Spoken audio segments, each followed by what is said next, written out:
Hey, it's John. You want to look and feel your very best? Visit the team at Cool Contours. They are the #1 cool sculpting provider in Virginia. Their award-winning team of certified cool sculpting elite and cool tone specialists work with you to create a fully customized treatment plan to achieve your dream body. Learn more at cool-contours.com. That's cool-contours.com. As ranked by Allergen in June 2021, Cool Sculpting Elite is FDA cleared to treat visible fat bulges in 9 areas of the body. Some common side effects include temporary numbness, discomfort, and swelling. In episode 92 of Pop Culture Weekly, I talk with the cast of Letterkenny, and then I talk with Jacob Sartorius. Let's go! Welcome to Pop Culture Weekly with Kyle McMahon from iHeartRadio. Your pop culture news, views, reviews, and celebrity interviews on all the movies, TV, music, and pop culture you crave weekly. Here's Kyle McMahon. Hello. And welcome to episode 92 of Pop Culture Weekly with Kyle McMahon. I, of course, am Kyle McMahon, and I'm really excited for this week's episode. I love Letterkenny, and I love breathing. So what that means is that I'm interviewing the cast of Letterkenny, Andrew Herr, who plays Jonesy, Nathan Dales, who plays Daryl, Michelle Mylett, who plays Katie, love her, and Dylan Playfair, love him, he plays Riley. So I talk with them today about the brand new season of Letterkenny on Hulu. It's season 10, which is crazy. And then I talk with Jacob Sartorius, who, wow, he is such an incredibly talented guy. I mean, started out at like 13, becoming like a huge musically sensation, which is now like TikTok and Vine and YouTube. And, you know, he's got... what is it, almost a billion or a little bit over a billion views, billion with a B. So great episode today. And we're talking to him about his brand new documentary called Breathe, which is awesome. So let's start out with the cast of Letterkenny. I love Letterkenny so much. It's so funny. And it's available now exclusively on Hulu. Season 10 just debuted. You might have seen the video interviews of these when it came out a couple weeks ago. I guess last week. I don't know. You know, I'm like bad at math. I mean, I am bad at math, but also bad at time apparently. So, all right. First up is Andrew Herr and Nathan Dales from Letterkenny.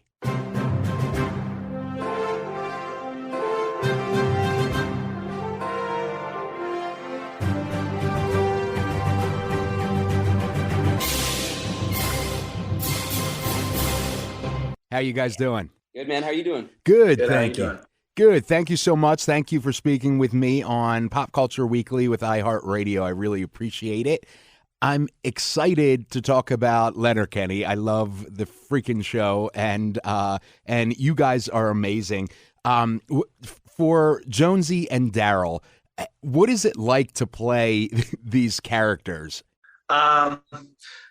I mean, to play these characters, to play Jonesy's just been a wild ride. Dylan and I were talking about just recently how, you know, we started off playing junior hockey, and our confidence was at an all-time high in season 1, and we've kind of just been in free fall with a number of concussions on the way down ever since, just like in the best way possible. So you know, it's just our characters are very simple-minded.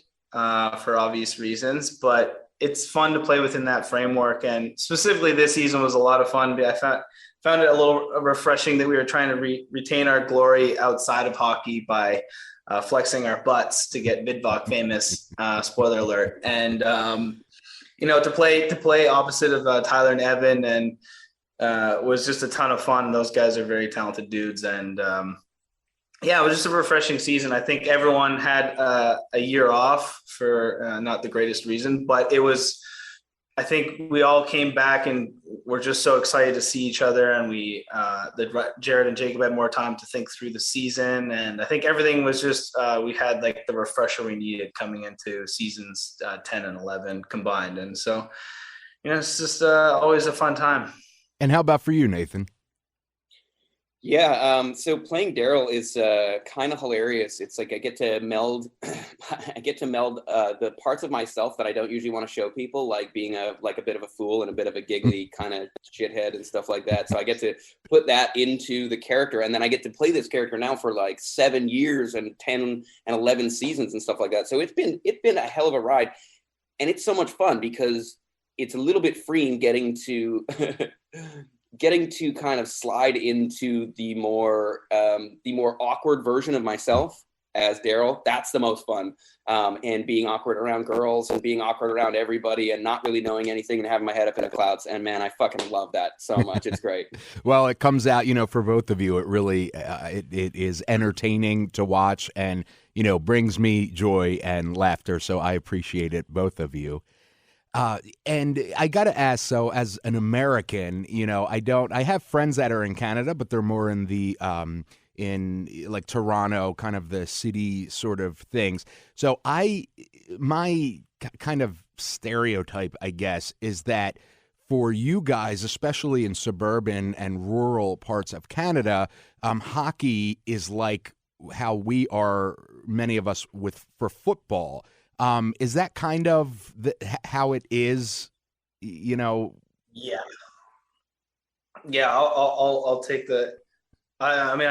Nate grew up in Calgary, which is obviously a city, but I grew up in St. George, Ontario, which was 3,000 people, and Jared's from Listowel.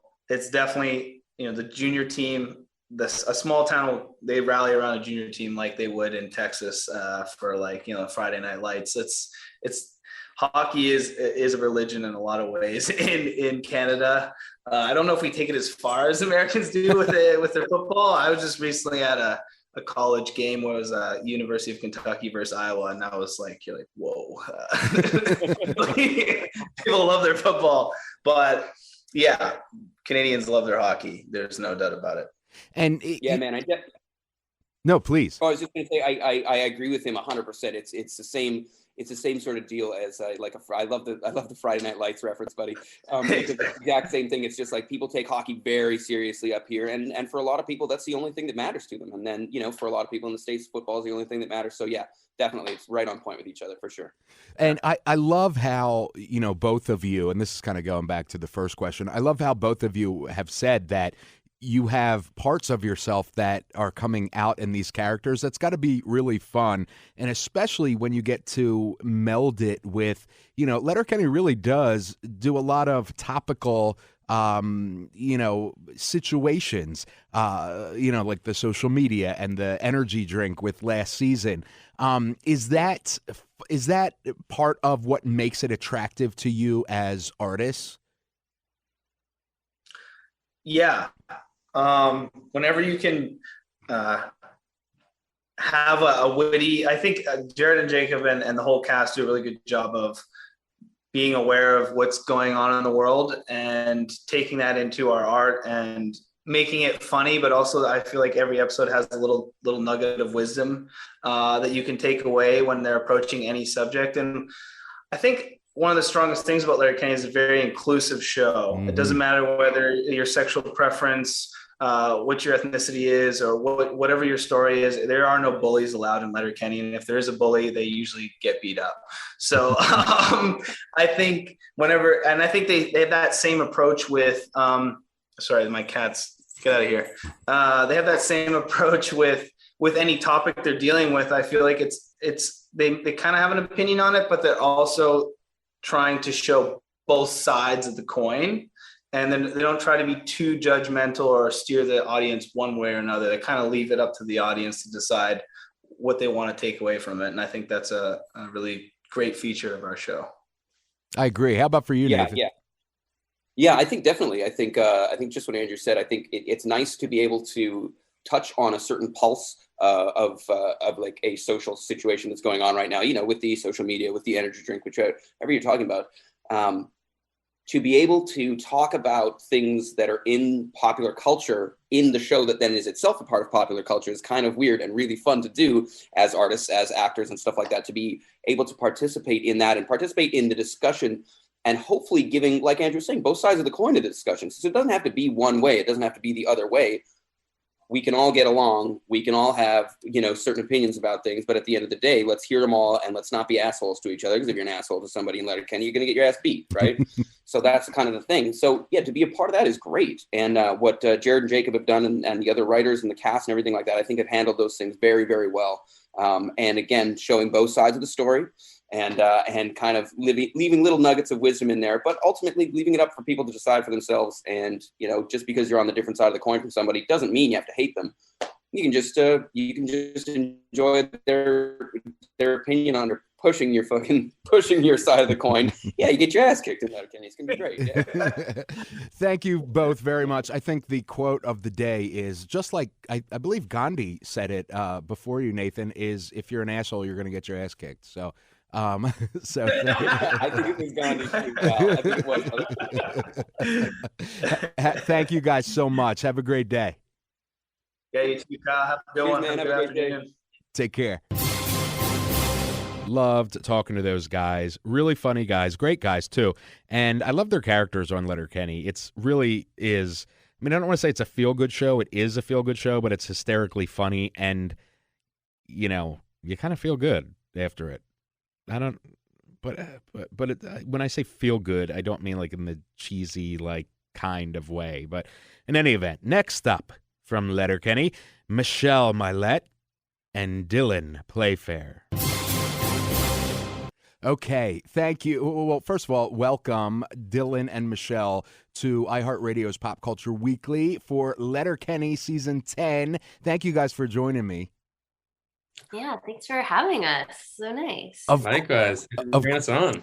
Thank you.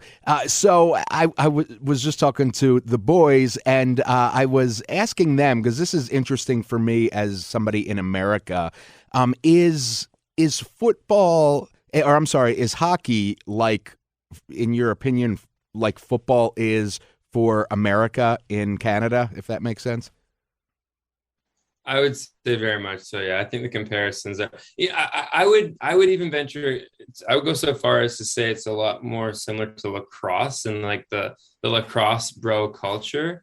However, the extreme obsession with the sport, I would think, lines up a lot more with football in the States. That's actually, I think that's an excellent way to put it. It's the lax bro culture with the religion of football.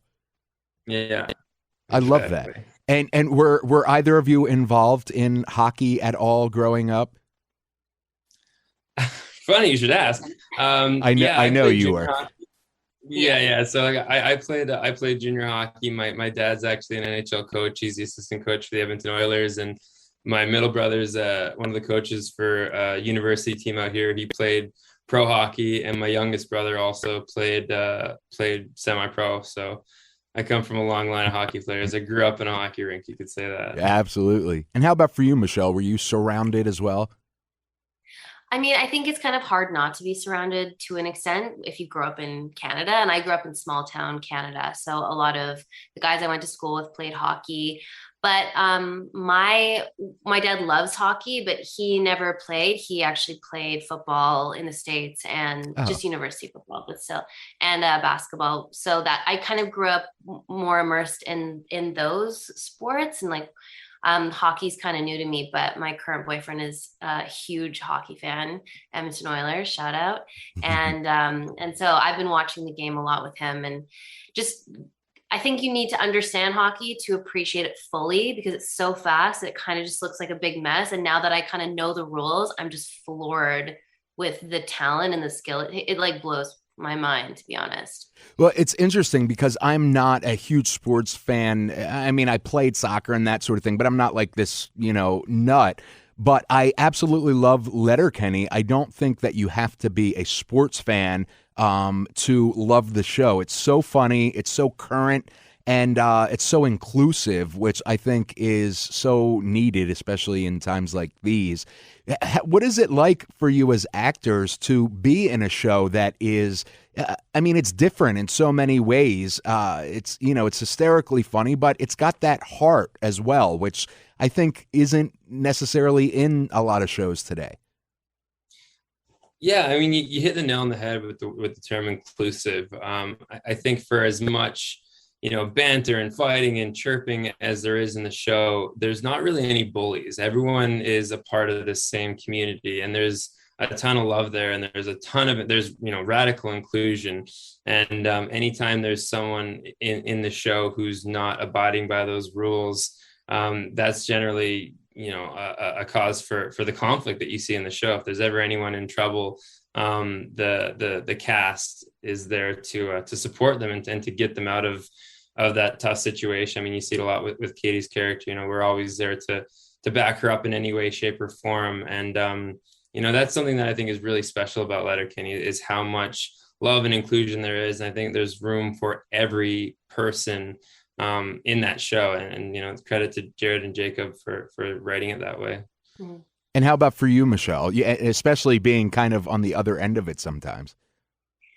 Yeah, I mean, it always is so lovely when you get to meet fans of the show and they're not maybe what you might expect. Like initially I was like, okay, small town rural show, hockey, like that's going to be our kind of core audience.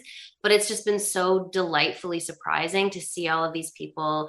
I met a man in the airport who's a university professor. He's like wearing a suit. He was like really reserved and how much he loved Letterkenny. And you're like, oh, it's so close to such a broad spectrum. And I think, to speak to what Dylan just said so beautifully, it's such a kind show ultimately. Like, yes, we fuck with each other.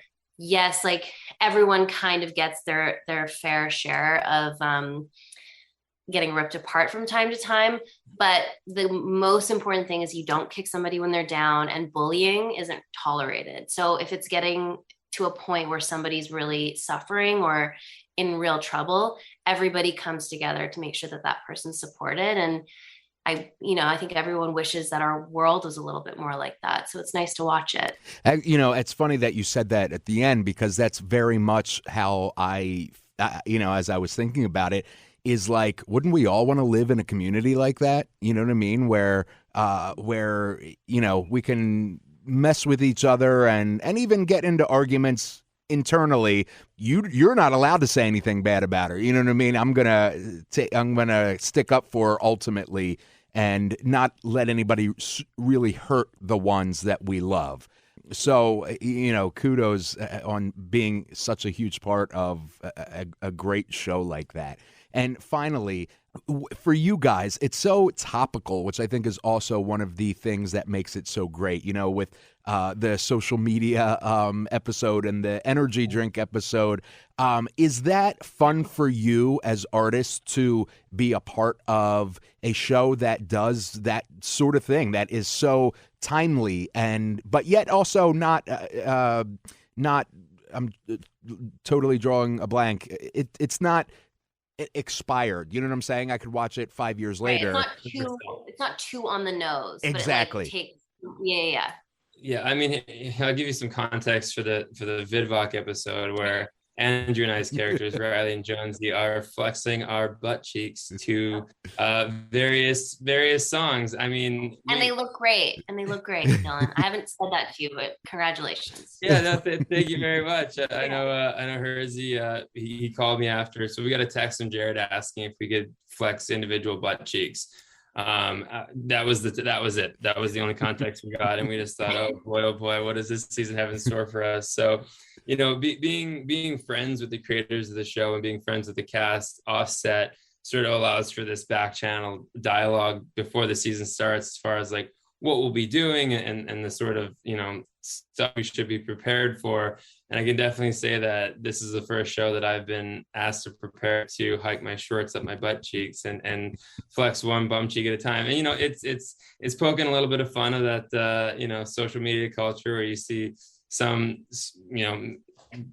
anyone who seems to expose some skin and put it to some good music can get a pretty good following. But it was so funny. And you ask if it's fun for us as artists. It's definitely the most fun show that I've ever been a part of, because not only is the content hilarious, but the people that we're making it with, we genuinely have a ton of fun offset. I mean, I don't know if we laugh more filming the scenes or offset, just being together. So to have that genuine chemistry, and then to be able to to poke fun at the world and do it in a as tasteful a way as you can while you got your shorts hiked up your butt cheeks. I mean, hey, anything for the show, man. Anything for the greater good, you know? Yeah. I feel like Jared and Jacob have this incredible way of kind of commenting on what's going on in the world in a way that isn't patronizing to people. It's like little comments. Like one of my favorite lines of the newest season is when Jared says, I'm going to, butcher this, but it's something to the effect of, well, it's okay that people have different opinions. And it's just like this, or like different perspectives. And it's this sort of throwaway line, but our world is so polarized at the moment, and everybody's just completely at each other for having a different viewpoint or coming from a different background or whatever it is, that instead of going like, let's talk about the pandemic, Jared and Jacob just create these situations where people may be doing things that we're all currently doing in our lives that are destructive, and then squashing it and commenting on it in a way that like just kind of makes you go, oh yeah, like it's that simple. Like respect other people. It's okay to disagree, and you can still like shake hands and have a beer together. You know what I mean? Absolutely. And I love that. Like that's like one of my most favorite things that they're able to accomplish with the show. And it just like means a lot to me. And it means a lot. Oh, I'm sorry, Dylan. No, I was just going to say, doing it through the medium of comedy too, where I think, the way that they've been able to write these shows and tackle these complicated issues and, really do so unscathed is a testament to how well thought out these plot lines are. I mean, I don't think you can watch a single episode and feel like any one group of people was marginalized or made to be the butt of a joke, because they're fully fleshed out characters. They're, human emotions are really recognized, and there's just a lot of like logicking. There's this term, logic it to death. If you take this complicated subject and you cover all the bases and you approach it from a place of like, we don't want to hurt anyone. We want to protect those we love. We want to have fun while we're doing it. We want to make jokes. But at the end of the day, as you mentioned, it's like it's family, and you go to bat for family. That's a cool thing about the show, is that there's not ever a moment where you feel like this group of people was picked on, because it doesn't stand in Letterkenny. I love that. It's one of the many reasons I love the show, and of course the both of you's contribution to it. Thank you so much for speaking with me. Letterkenny season 10 is out right now on Hulu in the States. Thank you, guys. Thanks, Kyle. It was nice meeting you. You as well. Have a great day. Love those guys. I love Canadians, by the way. They're just so amazing, aren't they? Like, they're nice and like, I don't know. I just love Canadians. In any event, really, really, really great season of Letterkenny this year. If you have not seen it, you can, like ever seen it, you can watch all the seasons right now on Hulu and the newly debuted season 10. So go watch it. You're really, really going to like it. I truly believe that it's really a funny series. And all right. You know what I love about game day? Great food, snacks, and hanging out with my family and friends. Got a big game day celebration coming up? Stop by Publix from January 29th through February 11th to do all your shopping. And you can pick up an extra savings flyer from the Publix Information Center at store entrances or at customer service. You'll get savings on all your favorite brands. So no matter the outcome of the game, you'll be winning with the perfect game day goodies. Stop by your local Publix today, and don't forget to grab an extra savings flyer to make game day great. Let's go. Next up, Jacob Sartorius. Just, I don't even know how to, get into him. He is so unbelievably talented. Started, music theater loving kid that found a way to express himself through like Musical.ly and Vine, and blew up, doing these videos, these lip sync videos, and kind of branched out from there and just really blew up. Released a song that hit the Billboard Hot 100 charts, went on numerous tours, both, U.S. tours and international tours, has a ton of merchandise, has a ridiculous amount of views, and went through a period of, some anxiety and depression like so many of us have, or have struggled with at some point of our lives, and was changed by learning the Wim Hof method, which Wim Hof, the Iceman, cometh, legendary guy who Mike Posner talked about as well in my interview with him. And he made a documentary called Breathe. And so we're going to talk about his career and his new doc, Breathe, and Wim Hof, and what we can look forward to next from Jacob. So here it is, my interview with Jacob Sartorius. All right, so I am here with the one and only Jacob Sartorius. I can't thank you enough, man, for joining me on iHeartRadio's Pop Culture Weekly. Thank you for having me. This is awesome. Of course. So first of all, let's go a little bit back, if you will. You got your start really through Musical.ly, which is now TikTok. You also did a lot on Vine, and you kind of exploded. You really grew a following through those, apps, through those social media networks.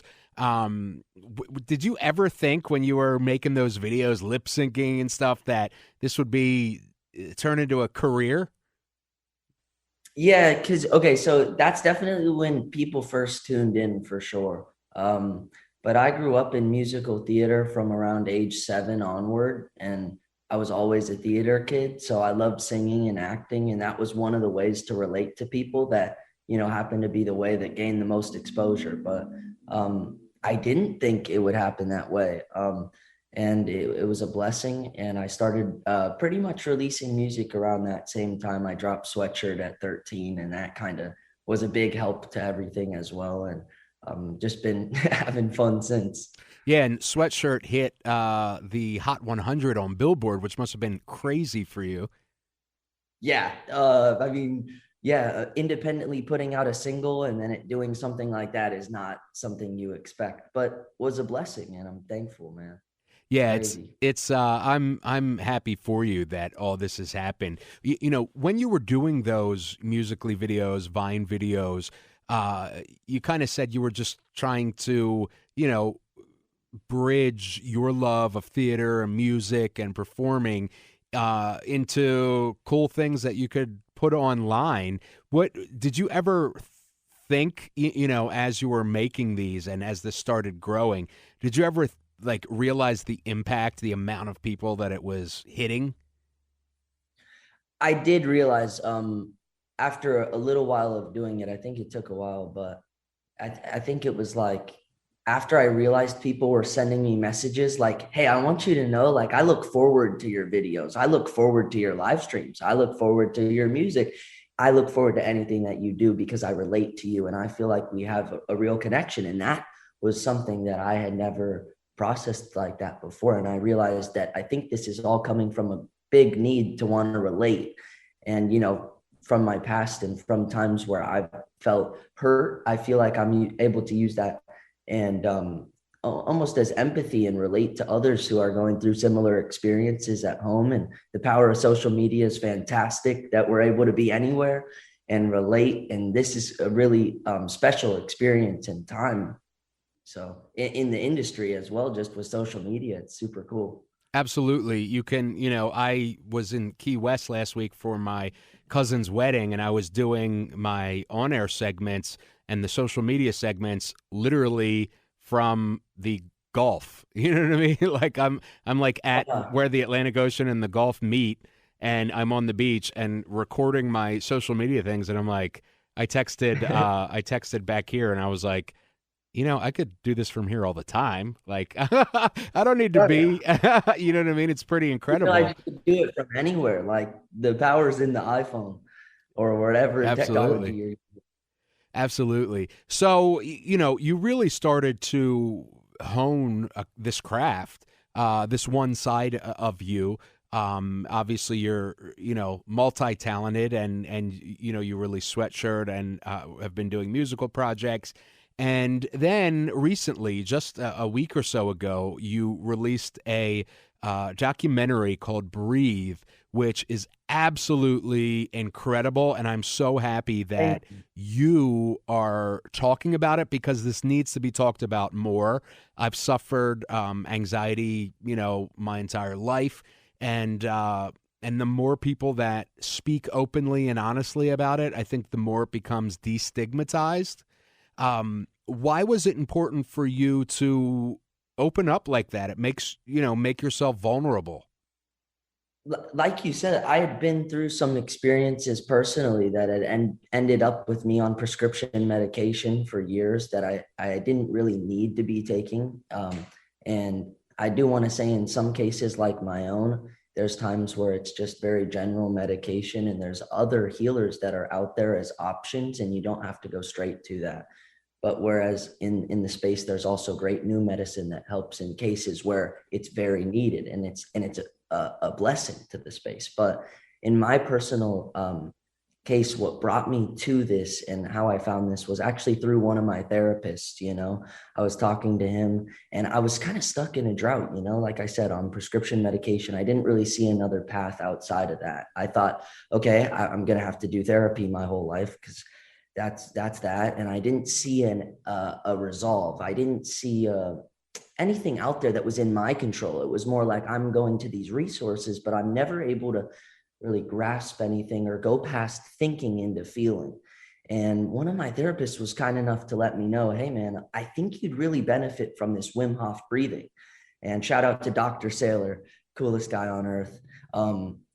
He sent me a guided breathing link, and it was actually a free link on YouTube, which are out there. And that's now what I use every day when I'm not with Wim Hof. But that's how I got into this. And he was like, yo, it's just deep breathing. And I was like, look, I'm willing to do anything to feel better. I've tried many things that aren't good for me to feel better.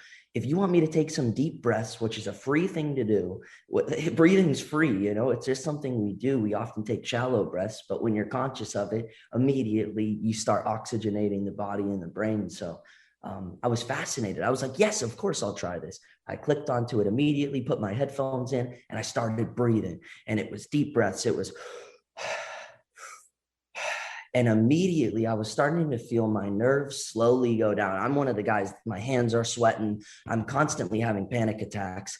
I severe anxiety disorders, and I can sometimes never put a stop to it once it starts. Obsessive thinking, all of these different things. And it felt like I was stuck in a trap. And this allowed me to almost put like a big tarp down in front of the world and allow me to be with myself for a second, and actually get a different perspective on the things that in my head and in normal life, I was actually kind of overthinking or getting anxieties about.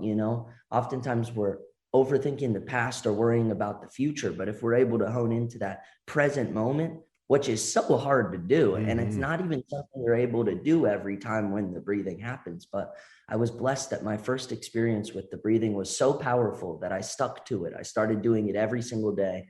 I actually became so obsessed with Wim Hof, whose method this is, the Wim Hof method, which is cold exposure mixed with breathing. And through the breathing, I was so fascinated by what he's doing that I reached out on Instagram. I sent him a DM. I go, yo, man, I'm a huge fan. You are my idol. And the one person that I look at as a superhuman. And I would love to do something to help bring this to my generation, to my fans, because this may be something they don't know as a resource yet. If they're going through what I'm going through, and, a lot of times things could be looked at, as Wim Hof says, it's almost like they've sold our health to an industry. And that can be really upsetting thing to hear for some people, that they might be sacrificing some of our feelings for something. It's like, why wouldn't they let us know about these great free resources that are out there that are natural healers, instead of just kind of pushing to one thing, which you need to do what's best for you. I can only speak on myself, because every instance is different, but I've been blessed. And I think it's a good resource for anybody out there to know that, taking deep breaths, you will feel it. You'll go past your conditioning. Well, and like you said, and I'm glad that you said it. There is a time and place for medicine, and some I'm currently on medicine now, and I get on it when I need to, and I get off of it under the care of a doctor when I'm ready to as well. But some of these resources are free and easy, so why not try it? You know what I mean? What do you have to lose besides 5 minutes of trying out, a video like this? I mean, to me, it's a no-brainer for anybody going through it. If it doesn't work for you, that's great. Mark it off the list, but you've got to try it. Exactly. Yeah. Yes. I don't know one person that I've told about this breathing that's tried it and set aside that 20 minutes in that day and goes, I regret doing that. Mm-hmm. They might never do it again, but it's a good thing to try and to know that it's out there. And also this cold exposure is really good too. I know the documentary is called Breathe, but in that documentary, we do take an ice bath. And that was my first time really stepping into the cold like that. I mean, he broke the top layer of ice real quick, held up the sheet of ice before we got in there. And I was like, oh, he's legit. Like, this is no gimmicks. This is real. He lives in the cold. He's the Iceman. Like, yeah. And as I saw that, I was all down with the breathing. I take insanely long, insanely hot showers. The second I saw that, I'm like, I don't know. Like, it seems foreign to me. I mean, I would try it, but I'm like, oh my God, that's never even crossed my mind. So I was glad to see you try it. And I loved your genuine reaction that, and I won't spoil it, but your reaction was very authentic. And I feel like that would have been me, you know what I mean? So kudos to you for not only talking the talk, but walking the walk. Thank you. Yeah, of course. And it's amazing how, and this is just kind of generalized, it's amazing how important breath is, but how we take it literally for granted. I work with this great team, Dr. Ryan Robinson at the Pain and Sleep Therapy Center, and they have basically been teaching me how to breathe, and I've been doing it wrong my entire life. And it's pretty incredible how, as you said, I've been shallow breathing, which is so bad for us. And even like, wearing a mask around here, we have mask mandates and stuff. And, I noticed when I breathe through my nose, like we're supposed to, in general breathing, that, I can wear a mask much easier when I'm breathing properly than when I'm not. And so I've told a few friends that are like, oh, I hate this. I start, getting out of breath wearing a mask and stuff. And I'm like, look, just breathe through your nose, breathe out through your nose, just like, and that's just one part of it. But it's amazing that we have kind of unlearned these things as we've gotten older. Something from when we were an infant to, later in life has been lost on so many of us, where we have forgotten how to breathe. And then you get to something like this, with the Wim Hof method, where, there's nothing magical about, the effects are obviously, feel magical and are very real, but it's not like you're taking some secret potion or something. It's just something that we can do wherever we are we don't need anything else. You know what I mean? It's this simple. It's 30 to 40 deep inhale, exhales. After the last exhale, a pause, hold until you feel the urge to breathe. Once you feel the urge to breathe, a deep inhale, squeeze to your head. And that's one round. And that's how easy it is. It's a breathing, and there's so many free guided ones all over YouTube that you can find. And that's what I use. And it is cool to think that these are tools that we used we already know how to breathe when we're born, but it's almost like we unlearn these things through life, whether it's through our experiences, whether it's through, and we don't really know exactly what it is, but it's something that we've we've trained our bodies to be this way, and we can untrain that, is what Wim Hof's telling us. So I think it's a great resource for people out there. Like you said, it's not some magical potion that you take and you're all better, but it's a great thing, and it can bring a lot of inner peace that might not be there, and you might not even know is within. That's what's cool. I didn't know a lot was within. I didn't know it was possible. I love that. And you traveled all the way. It was Amsterdam or Sweden? Where was it? Yeah, Amsterdam. Yeah. And you did the thing. I mean, you put yourself 110% into it. And I love that you did that, because not only was it, you're taking a chance because it's scary. You don't know what to expect. You're like, is this really going to work? Is this going to help me at all? Is this a waste of time? But you did it anyway, and it is a life changer.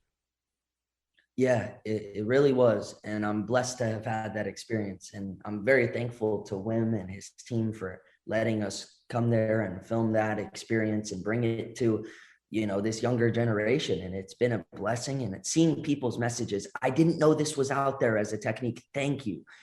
That's enough already. And it gives me like chills thinking about it. But this makes this the most special thing I've ever done. And the most important thing to me that I've ever done. I produced this, conceptualized it, and I brought my good friend Sam Cahill, who filmed it, and we really did this, and it was a full circle moment, and almost like closing a chapter on maybe a time where things were a little uneasy, and hopefully bringing others with me that want to come, and we're all on this journey together. We're all not going to be better like this, but we can all strive to be better together. And that builds communities and love. Absolutely. It's so much easier and this kind of goes back to what we were talking about, social media. It's so much easier. It's so much harder when you think you're going through these things alone. And then when you start talking to people and, oh, wait, you have anxiety too? Oh, you've had a panic attack? Oh, like you so nice to it humanizes it. Like, oh, we all go through this. A lot of times people are a little bit afraid to say it, but it takes that one person to just say, hey, I'm struggling. And somebody else goes, wait, me too. I've actually been through something similar. And then you're like, whoa, I'm not as alone. And it's such a beautiful thing, but it can be scary. But vulnerability is beauty. It really, really, really is. Have you ever, I'm sorry? And it's true strength, vulnerability. It absolutely is. Have you read Brené Brown's book, The Power of Vulnerability? I haven't, but I will write that down. Yes. Actually. The Power of Vulnerability. It will, it fits right in your wheelhouse and where you are on the path right now. It's absolutely crazy. The gist of it, she says, is that, vulnerability is essentially what terrifies us, but is also what moves us forward, both success-wise, but also personally. If you're not vulnerable, how can you really ever get what you want? You have to take a chance and say, I'm terrified. I have anxiety attacks. I don't know how to handle this. What do I do in order to move beyond that? And the book is so great, and it goes right along with everything you're talking about. I'm going to check that out. I wrote that down in my notes. Awesome. I'm excited. Awesome. So what has the response been? I mean, I know I absolutely love the documentary. What is the response that you've gotten been so far to Breathe? It's actually been amazing. It hasn't been a thing where we put this out looking to get like numbers, it was more how many people we directly impact. And this has been by far the most impactful thing I think we've ever done. I've had family, friends reach out that don't like that hardly reach out like, hey, our whole family watched this and we're so proud of you. And we love what you're doing. And to just feel that support that might not have been there all along from these people that are like, you're doing something, you're onto something, bro. And I'm like, it feels good. Thank you. And this is just scratching the surface. And I'm just appreciative for this opportunity. I haven't done nearly what I want to do. We're conceptualizing a lot of other really cool things right now. And the whole goal is to heal others and to just work with like-minded people that want to help heal the world. So it's going to be cool. Yeah, we need more healing and unity and less division and polarization. It's not only is it politically and all that, but psychically, it hurts our minds. You know what I mean? Definitely. Yeah. I think if everyone was happy, or at least like genuinely like most of the time happy, we'd all be like nice to each other. Yeah. So yeah, if we can all find that inner peace, like the world would all be it would be a beautiful place. It is a beautiful place, but we just got to all wake up and realize that we have it. Yeah. It's everything we need is already right in front of us. It's just time for us to all wake up. I love that. Do you follow Mike Posner at all? I do. I really like Mike Posner. His walks, he follows the Wim Hof method. He's gone and seen Wim Hof. I actually saw that. Yeah. He's incredible. He's one of my favorite artists, and I've hung out with him a few times and interviewed him actually for the show, and he is just you and him both. I love that you both have that forward thinking, you know what I'm saying? Where it's not about the numbers and, if this one's going viral or whatever, it's about how many people can we help? How many people can we make think just a little bit in a different way today, and maybe make their lives a little better. And I love that. So thank you so much. And he's a legend also in songwriting. I mean, that dude is like the GOAT. Yeah. So, I mean, Boyfriend for Bieber, like this guy is the man. Yeah. Cooler Than Me will always be one of my favorite songs. Mine Shout too. out to Mike Posner. Yo. Absolutely. Wow. He is a GOAT. So you're working on music now. What when can we expect a project with that? So I dropped my last EP independently October 1st. I'm still independent. I plan to stay independent for as long as I can. I'm dropping a single, Fear of Intimacy. I teased it on TikTok, actually. I was planning on teasing 2 songs, this song Worth It and the song Fear of Intimacy. And we put out Fear of Intimacy teaser first, and it like really did well. So we just I was like, guys, we need to get a pre-save link for it. And we're rushing that one out. It's coming out February 2nd. So it's 2.2.22. And I think 2222 symbolizes like peace and harmony and things aligning. So it's just a coincidence, but Fear of Intimacy is the next single to come out. And I'm working on finishing up an EP right now that'll be independent, hopefully in the next couple of months. That'll be out. Awesome. And you have done, road work. You've done shows and stuff before. Is that something now, especially now that you have not just music, but you have, breathing and all kinds of good stuff in the mix. Are you, looking at going back on the road at all again? Absolutely. That's like one of my favorite parts of this whole thing is being on the road, seeing that connection face to face, I loved it. I love doing it. So as soon as I can get back out there, I'd love to. I know that I want to put out a lot more music because I've toured. So I've done like quite amount of shows before, but playing a lot of the same songs. And I think it's time that I come back on tour a couple years later with a whole new set list. Of course, I'll play Sweatshirt and those songs that people want to hear like that. But, pretty much a new show. And also, like you said, maybe find a way to incorporate that breathing in there to give people a real experience while they're at a concert. Absolutely. That's awesome. Jacob, I look forward to everything that you do. I look forward to your single on the 2nd and the EP after that and a tour to follow after that. Please come on, man, whenever you want. Come on the show. You always got a spot here, brother. Thank you so much, Kyle. This is awesome. This whole experience. Thank you for taking the time and watching the documentary. Of course, man. It was a gift for me to watch it. It really was your gift to me to watch it. I absolutely love it. So thank you for that. Appreciate you. Wow. Like this kid is like so wise beyond his years. And I'm so glad that he's using his platform to talk about what he's going through and really change lives. I mean, that's what it comes down to, is that he is going to change lives. He is changing lives with the work that he's doing now, and he makes it fun and entertaining on the way. So kudos to him. And I really do, I it's an open invitation for him to come back on for his next project and talk again. All right, well, that is episode 92 of Pop Culture Weekly with Kyle McMahon.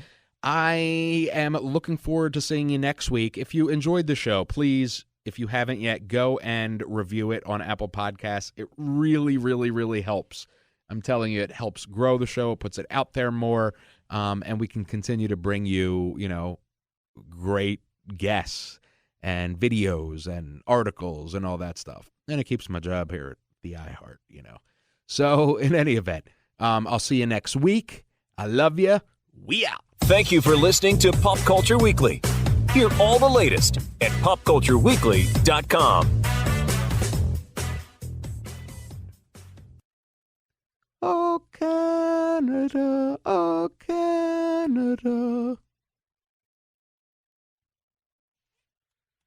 I'm Will Coleman, founder and CEO of Alto, and I built Alto to put an end to rideshare horror stories. You're used to the total lack of consistency in rideshare. Maybe it's a smelly car or a driver that asks just one too many personal questions. Not anymore. With Alto, you know exactly what to expect every ride. Every Alto driver is a trained Alto employee, and every Alto vehicle is part of our private fleet of luxury SUVs.